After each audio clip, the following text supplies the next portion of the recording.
सेवकाई भन्दाखेरि एक निश्चित विषय मात्र होइन,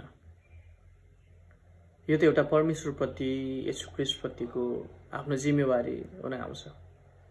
चाहे पास्टरीय सेवा हुन सक्छ या मण्डलीका कुनै अन्य जिम्मेवारीको सेवा हुन सक्छ या एउटा विश्वासीको येशू ख्रीष्टप्रतिको विश्वासको जिम्मेवारी हुन सक्छ, जहाँ हामीले सिक्नुपर्ने हुन्छ यो सेवाकाईलाई चाहिँ हस्तान्तरण गर्नलाई आफूमा मात्र राख्ने होइन, नयाँ पुस्तामा पनि पुर्याउनु पर्दछ।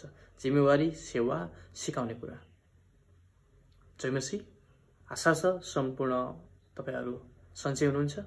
अनि आजको बाइबलको पाठ छ 2 तिमोथी 2:2। यहाँ यसरी लेखिएको छ, धेरैजना साथीहरुका उपस्थितिमा तिमीले मबाट जे कुरा सुनेका छौ ती अरूहरूलाई पनि सिकाउन सक्ने विश्वासयोग्य मानिसहरूलाई सुम्पिदेऊ। आमेन। अनि यो खण्डलाई हेर्दै गर्दा आजको वचनको शीर्षक छ सेवकाई हस्तान्तरण या चेलापन।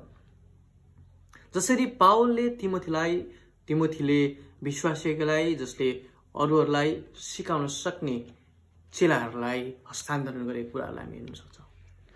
धेरैचोटि हामी आफूले जान्यौं, पायौं अनि बुझ्यौं, ख्रीष्टको मिसनलाई सिक्यौं, हामीमा मात्रै यो कुराहरूलाई हामी सीमित राख्छौं। तर ख्रीष्टको चाहनालाई हामीले हेर्ने हो भने, बुझ्ने हो भने उहाँको चाहना चाहिँ नयाँ पुस्तामा हस्तान्तरण, अनि यो चाहिँ मुख्य जिम्मेवारी हो भनेर हामीले बुझ्न जरुरी छ। हामीले येशूलाई हेर्न सकिन्छ। येशूले चेलाहरू तयार गर्नुभयो अनि चेलालाई अरू चेलाहरू निर्माण गर्नलाई आज्ञा गर्नुभयो। मत्ती 28 को 18, 19, 20 मा हामीले पाउँछौं। त्यसरी नै पावलले पनि आफ्नो सेवकाई चाहिँ हस्तान्तरण गरेको कुराहरू हामी पाउन सक्छौं।